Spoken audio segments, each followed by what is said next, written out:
இன்னும் சில பேர்கிட்ட நான் டிஸ்கஸ் பண்ணும்போது இந்த சீனியர் சிட்டிசன் ஹோம்ஸை பற்றி அவகிட்ட நான் கேட்டது என்னன்னாக்கா, நீங்கள் இது மாதிரி ஒரு அப்பார்ட்மெண்ட் எடுத்து தனியாக இருக்கீங்களே, ஏன் சீனியர் சிட்டிசன் ஹோம்ஸ்க்கு போகக்கூடாதா, அதை பற்றி உங்களுடைய ஒப்பீனியன் என்னன்னு கேட்கும்போது அவள் வந்து நேராக போய் சீனியர் சிட்டிசன் ஹோம்ஸ்க்கு போயிட்டு பார்த்துட்டு அவளுக்கு தெரிஞ்சதை என்கிட்ட சொன்னாள். சில டிஸ்அட்வான்டேஜஸ் அதில் இருக்குது, அதனால தான் நாங்கள் கொஞ்சம் தயங்கி நிற்கிறோம், இன்னும் நாங்கள் சரியாக டிசைட் பண்ணல, நாங்கள் வந்து அந்த சீனியர் சிட்டிசன் ஹோம்ஸ்க்கு போகிறதா இல்லை நாங்கள் இருக்கிற அப்பார்ட்மெண்ட்லேயே இருக்கிறதான்ட்டு. அவள் சொன்ன டிஸ்அட்வான்டேஜஸ் என்னன்னாக்கா, நம்பர் 1, நமக்கு நம்மளுடைய மனுஷா, அதாவது ரிலேட்டிவ்ஸ், ஃப்ரெண்ட்ஸ், அவாக்கிட்டேருந்து இருக்கிற கான்டாக்ட்ஸ், மீட்டிங், இன்ட்ராக்ஷன் இதெல்லாமே வந்து க்ளோஸ் ஆகிட்ட மாதிரி இருக்குது. ஏன்னா இந்த மாதிரி சீனியர் சிட்டிசன் ஹோம்ஸ் வந்து ரொம்ப அவுட்டரில் இல்லையா, இட்ஸ் நாட் இந்த சிட்டிக்குள்ளெல்லாம் கட்ட முடியாது, அவ்வளோ பெரிய பில்டிங்லாம், அதெல்லாம் வந்து ரொம்ப தள்ளி அவுட்ஸ்கர்ட்ஸில் தான் அந்த மாதிரி கட்டுறான். ஸோ அதெல்லாம் வந்து அங்கே போயிட்டானாக்கா திரும்பி அங்கேருந்து வந்து நம்ம வந்து ஒரு ஆற்றுக்கு போகிறதோ இல்லை அவள் நம்மளை பார்க்க வரதோங்கிறதெல்லாம் வந்து கொஞ்சம் கஷ்டமான ஒன்று.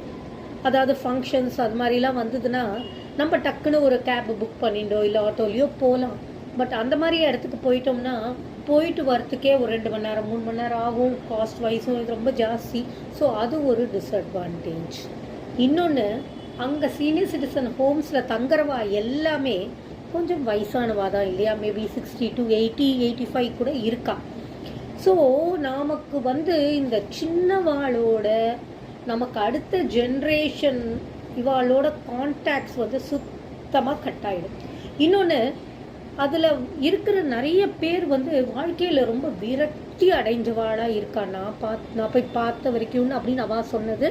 நானும் போய் கொஞ்சம் பேரோட இந்த மாதிரி இன்ட்ராக்ட் பண்ணியிருக்கும் போது நானும் தெரிஞ்சுட்டது என்னன்னாக்கா, நமக்கு வந்து இந்த யங்ஸ்டர்ஸ், இந்த யங் ஏஜில் இன்னும் கொஞ்சம் எந்துவாக இருக்கிறவாளோட கான்டாக்ட்ஸே சுத்தமாக கிடையாது. இதுலேயும் விரக்தி அடைஞ்சவா வந்து நிறைய பேர் அங்கே வந்து தங்குறா.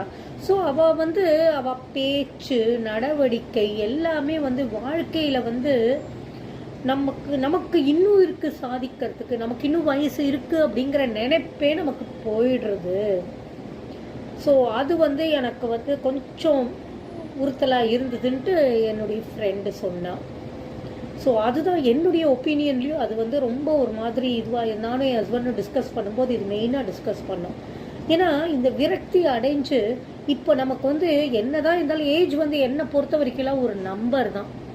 ஸோ நம்ம எவ்வளோக்கு எவ்வளோ ஆக்டிவாக எந்துவாக இருக்கோமோ அவ்வளோக்கு அவ்வளோ எல்லாமே நம்ம வாழ்க்கையில் இன்னும் நம்ம ஜாலியாக இருக்கலாம் இல்லையா, அதில் ஒன்றும் தப்பே கிடையாது.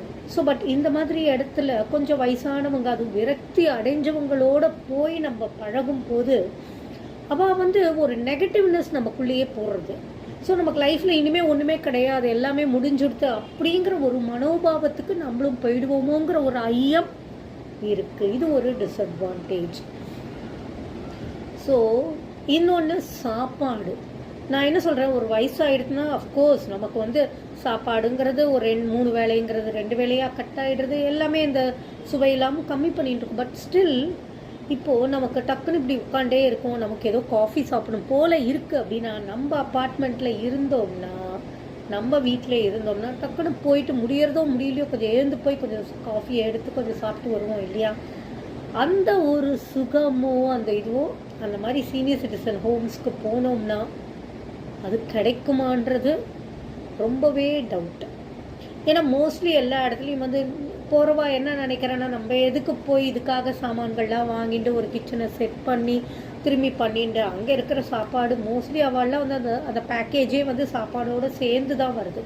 ஸோ அந்த மாதிரி பண்ணிக்கலாம் அப்படிங்கிறது தான் வந்து